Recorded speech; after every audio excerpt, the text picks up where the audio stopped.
The illegal phone interception and stalking of the young woman architect by the Gujarat police was not restricted to the boundaries of Gujarat. It was an interstate operation with phones both from within and outside Gujarat being illegally intercepted. Fresh evidence that includes 39 new tapes of telephonic conversations obtained by Gulel reveals that the Gujarat Home Department wrote to the Karnataka government seeking authorization to intercept a Bangalore cell number of the lady in whose private life the Gujarat Chief Minister Narendra Modi was unusually interested. The correspondence between Gujarat and Karnataka governments happened in the year 2009. At the time, B.S. Yediyurappa was the Chief Minister of the BJP government in Karnataka. What also clearly emerges from the new tapes is that the Gujarat police circumvented the due process pertaining to phone interceptions.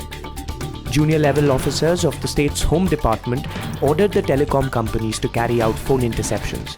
At least in one instance, the Yediyurappa government turned down the Gujarat government's request on the ground of non-compliance with the due procedure. To protect the identity of the woman in question, Gulel, for the duration of this story, has called her Madhuri.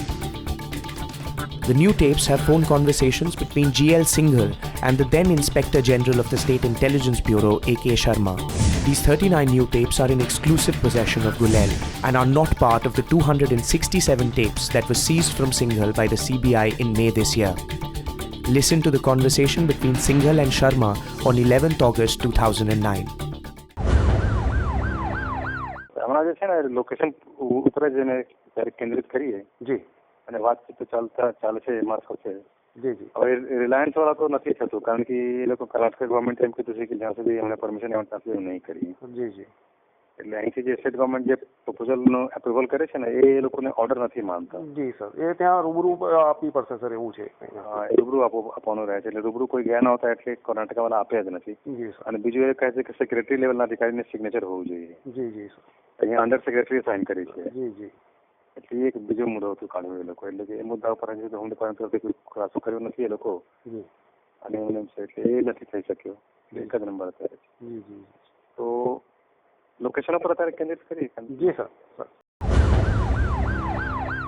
At the time of this surveillance, Madhuri was residing in Bangalore while she frequently visited her friends and family in Gujarat. Hence, to know about her private life, her Bangalore numbers were also put on interception.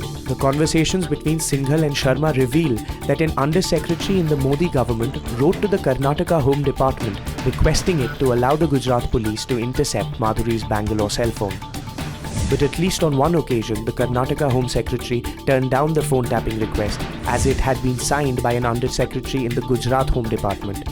The Karnataka Home Secretary demanded authorization from the Gujarat Home Secretary himself and asked it to be delivered in person by a Gujarat police personnel.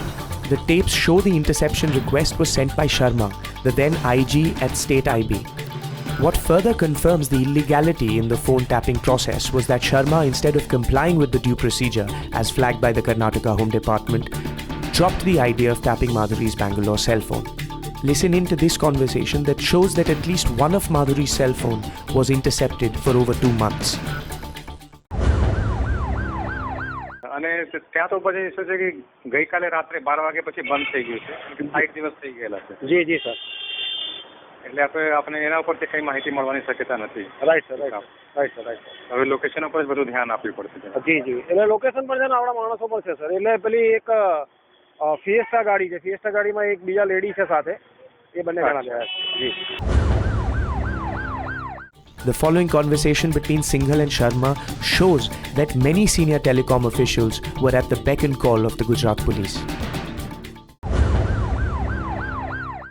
Reliance પણ મુકાઈ ગયું છે પણ એ શું છે કે રિલાયન્સનું signal હજી સુધી એ વિસ્તારમાં મળતું નથી જેથી વાત નથી થતી રાઈટ રાઈટ સર રાઈટ એટલે એ ઓલરેડી રિલાયન્સ વાળા છે એ પણ મંજૂરી મળી ગઈ છે હોમ ડિપાર્ટમેન્ટ દ્વારા જી જી એટલે રોમિંગ નંબર માટે અહીંયા માટે એટલે થઈ ગઈ છે અને મુકાઈ ગયું છે right sir right sir right પણ બધા સુધી કોઈ ફાઇલ નથી બની કદાચ એના પર વાત નહીં થઈ હોય કારણ કે હરીશ નાયર જોડે મારી વાત થઈ છે કહેતા હતા કે જે વિસ્તારમાં અત્યારે છે લોકેશન જી એ વિસ્તારમાં મતલબ સિગ્નલ બહુ વીક મળે છે અને મુંબઈમાં કંઈ વરસાદ થયું છે જી જી જી એટલે કંઈ પ્રોબ્લેમ થયું છે ટાવરમાં એટલે નથી થતું રાઈટ સર રાઈટ સર તમને SMS કરી દઉં છું રિલાયન્સ પરથી SMS આવ્યું હતું લોકેશન જી જી કરીબ 1 કલાક પહેલાનું સર તો હું તમને ફોરવર્ડ કરી દઉં છું જી જી sir A senior telecom official posted in Gujarat told Gulel that for the first 7 days of phone interception, the Gujarat police didn't need an authorization from the Home Department. He also told us that the Gujarat police routinely sent interception authorizations signed by an undersecretary level officer of the state's Home Department to telecom service providers in Gujarat, who almost always acceded to the requests. Gulel is ready to produce the video recorded statements of the telecom officer we interviewed before a competent investigating agency. On November 15th, Gulel, along with Cobra Post, had released 257 recorded telephonic conversations between former Gujarat Minister of State for Home Amit Shah and IPS officer G.L. Singhal. Following these revelations, the Bharatiya Janata Party dismissed the Gulel expose. In defense, they claimed that the elaborate surveillance cum phone tapping was not only legal but was done at the request of Madhuri's family itself. The BJP claimed it was done to protect Madhuri. But the new tapes leave absolutely no room for doubt that the surveillance was mounted not to protect Madhuri but to stalk her. At no point of time did any of the policemen directly speak to Madhuri to inquire about her well-being. On the contrary, the police tailed her from the moment she came out of the Ahmedabad airport to find out the hotel she was going to stay at. Singhal even requested Sharma for Madhuri's pictures to ensure that his men were following the right woman. Singhal also planned to book a policeman in the room adjacent to Madhuri's to monitor her movements. Listen in. Phone હતો સવારે 7:30 વાગે. જી sir. Actually Delhi છે. જી. ગુજરાત એટલે જાણવા માંગતા હતા કે શું છે, કારણ કે એમને પણ સાહેબને બતાવવાનું છે. જી સર. થોડી વાર 9 વાગે. જી સર. 9:15 તો બીજી કોઈ છે કંઈ ના સર, અત્યારે તો ત્યાં છે. આપણા માણસો હમણાં બસ 15-20 મિનિટમાં ગોઠવાઈ જશે, કેમ કે રાત્રે 12 વાગ્યા સુધી રોકાયેલા હતા. એટલે આવ્યા પછી તો ત્યાંથી કોઈ નીકળ્યું નથી. હવે સર એકચ્યુઅલી એનો એક ફોટોગ્રાફ કદાચ મેનેજ કરવો પડે એવો છે, જો થાય તો. અચ્છા, ઓળખવા માટે. હા, કેમ કે અંદર તો સર્વેલન્સ થાય એવું નથી, બહાર જ બેસીને બહાર બેસવું પડે એવું છે હોટલ. અચ્છા જી. અને પછી આજે સર હું એક કામ કરાવડાવું છું, એ રજીસ્ટર ચેક કરાવી લેવડાવું છું. અને એમાં શું છે કે જી ગઈકાલે એરપોર્ટ ઉપરથી જે રિક્ષામાં બેસીને ગયા હતા, રિક્ષા નંબર મળી ગયો હતો, એટલે જે અમારા માણસો જે છે ત્યાં જે બે જણા હતા જી, એ લોકોને જેના ઉપર ડાઉટ હતો એ જ હતા, કારણ કે એ લોકો ત્યાં જે લેડી છે એ વાત કરતી હતી કે મારે જિંજરમાં જવું છે. હા જી સર. અને પછી એ પણ લોકેશન ત્યાં જ મળ્યું છે, એટલે રાઈટ સર એ લોકોને મોકલી આપું છું તો એ લોકો પણ કદાચ જોઈને ઓળખી શકે. Right sir, right sir. તો એ અહીંયા આવી જાય ને સર, તો બીજું શું છે, મારી પાસે એક રૂમ ત્યાં આજે રૂમ એ રજીસ્ટર ચેક કરાવી લેવડાવું છું, અને એ રૂમની આજુબાજુમાં જ એક રૂમ પણ લેવડાવી દઉં છું. એક માણસને ત્યાં અંદર રૂમમાં જ રખાવડાવીએ છીએ, એટલે કમ્પ્લીટ એની મૂવમેન્ટ હશે તો ખબર પડતી. હા, આપણા બે માણસો જે ત્યાં હતા ને એરપોર્ટ પર, એ લોકોને જે શંકા ગઈ હતી એ છે, એટલે એ લોકો તો ઓળખી જાય. Right sir. તો એ સર એ લોકો ડિસ્ક્રિપ્શન પણ આપ્યું હતું કે રેડ કલરના જર્સી અને જીન્સ પેન્ટ પહેરીને નીકળ્યા હતા. જી જી સર. એ રીતે. જી જી જી. તો પછી તો ફોટોગ્રાફની જરૂર નહીં પડે. બરાબર બરાબર સર, બરાબર સર. એ હું એમને કહી દઉં છું બચ્ચાઓને. જી જી. પછી તમે વાત કરીને એની પાસેથી મંગાવી લેજો. Right sir, right sir, right sir. કારણ કે બીજી કોઈ જગ્યાએ હવે કામ છે નહીં ત્યાં. જી, હવે એને બસ ત્યાં જ આપણે કોન્સન્ટ્રેટ કરવાનું છે. બરાબર સર. જી ઠીક છે. તો હું એ કરી દઉં છું સર. બીજા કોઈ એના રૂમની આજુબાજુમાં બીજો કોઈ રૂમની વ્યવસ્થા જો થતી હોય તો એ રીતે કરાવી દેવડાવું છું કોઈ માણસને ત્યાં. એ રીતે કરશો તો શું કે બહુ મતલબ ઈઝી રહેશે. એટલે હું એ જ કરું સર. આમ શું દર 24 કલાકે આ લોકો પોલીસ સ્ટેશનની અંદર રજીસ્ટર પણ મોકલી દેતા હોય છે, કોણ રોકાવા આવ્યું હોય. અચ્છા. Madhuri's phone conversations and intimate meetings with her would-be husband were closely observed. Her love life was important enough to be a matter of discussion and analysis for Sharma and Singhal, who were holding important posts in the IB and the anti-terror squad. Significant વાત એવી લાગે છે કે sir કોઈ મતલબ એના engagement માટે અહીંયા આવી છે કોઈ છોકરાની સાથે મીટિંગ માટે. હા, એકચ્યુઅલી અગાઉ એમની જોડે કંઈ હતો, પછી વચ્ચે કંઈ બેના સંબંધ બગડી ગયા હતા, એટલે કંઈ ફરીથી એને મનાવવા માટે કદાચ આવેલ છે એવું લાગે છે.